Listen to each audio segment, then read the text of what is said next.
Hi, boys and girls. It's Miss Mary again. I brought you a special book today that's called Truman, and it is about a little girl, Sarah, and her pet that lives with her and her mom and dad. So today, please listen carefully and pay attention to the pictures because there might be something else that we'll do later.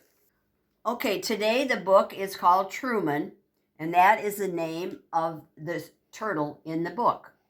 And it was written by Jean Reddy, and the lady that did the illustrations, her name was Lucy Cummins. And I think you're going to like this book especially because the book has one little girl named Sarah and Truman on the cover, and it takes up the front cover and the back cover.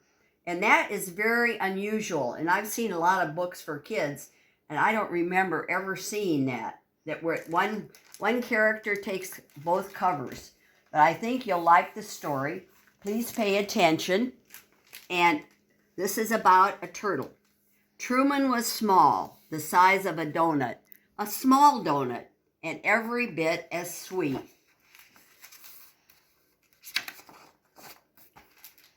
He lived with his Sarah. He always calls her his Sarah.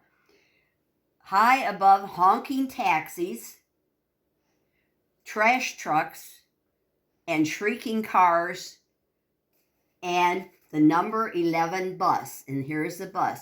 This is a big city. This is kind of like Chicago or New York, where there's a lot of traffic and lots of different kinds of cars, trucks, everything.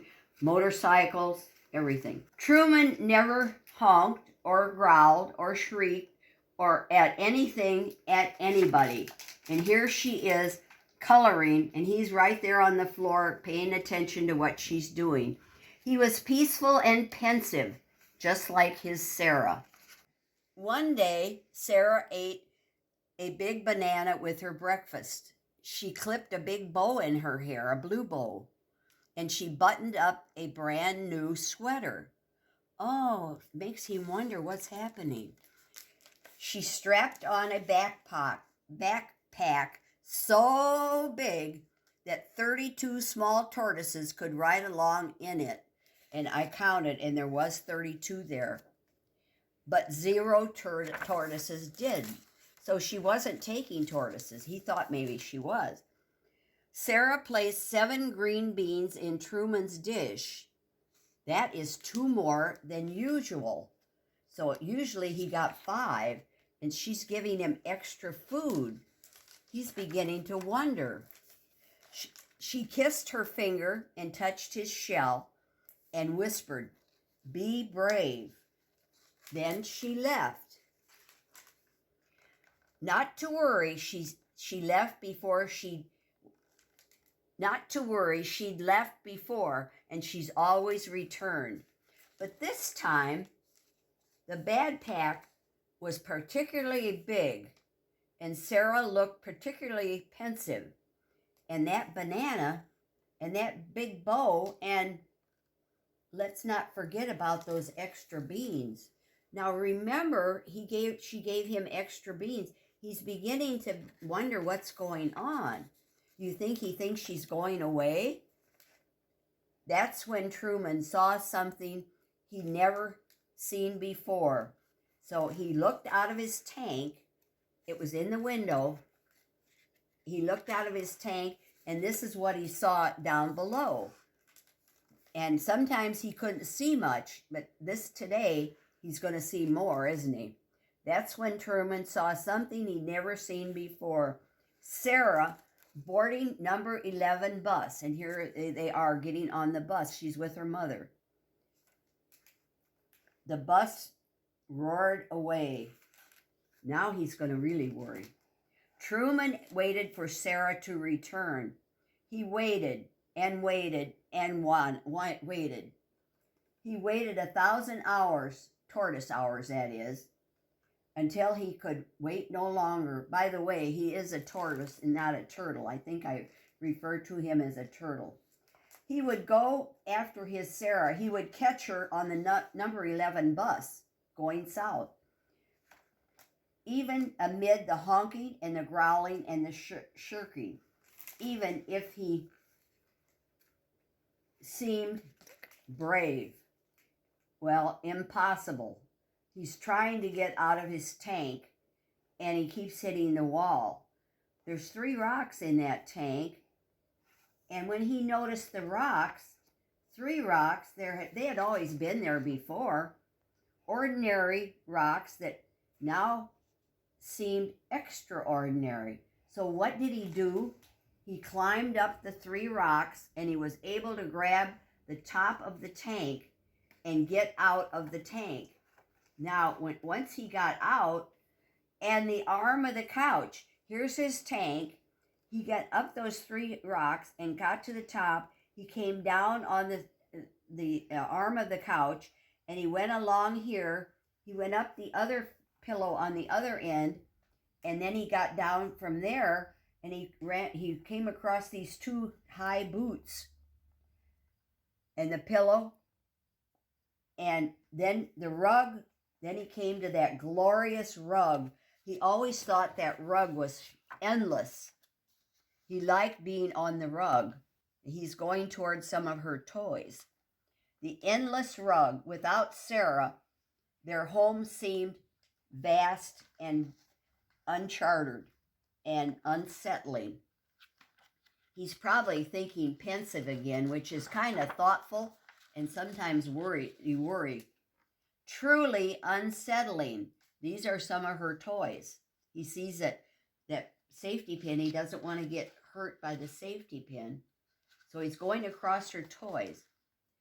But perhaps most unsettling was that Truman could no longer see the taxis or the trash trucks or the cars or the number 11 bus. Which way was south anyway? He didn't know which way to go because the bus went one way and he wasn't sure what south was. Now the sun hung low, like Truman's head and heart. Now, in other words, just there.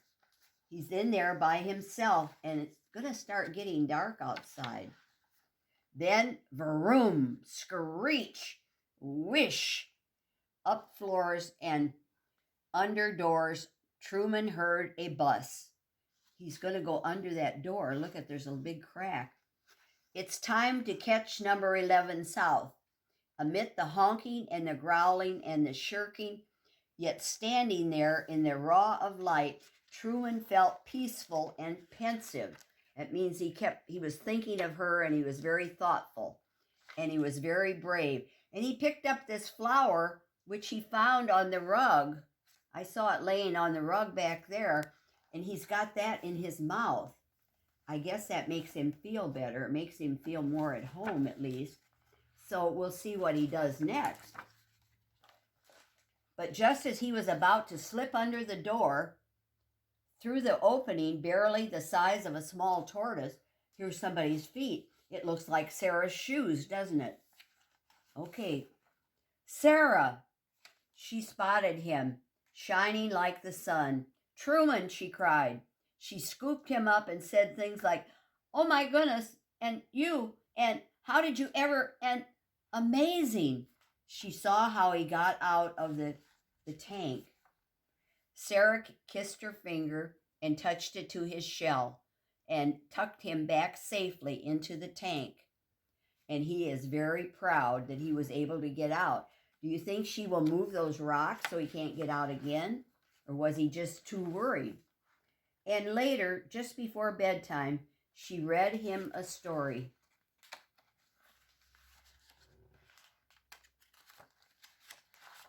Sorry.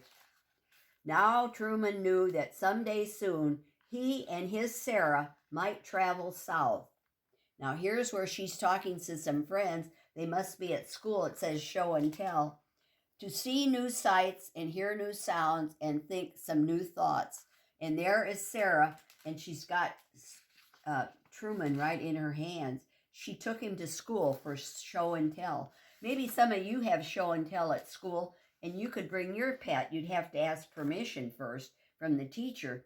And here they are on the bus, and I'm assuming the bus is going south.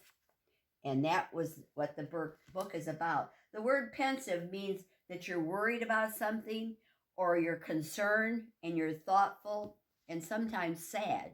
And she had that feeling, and he did too at different times.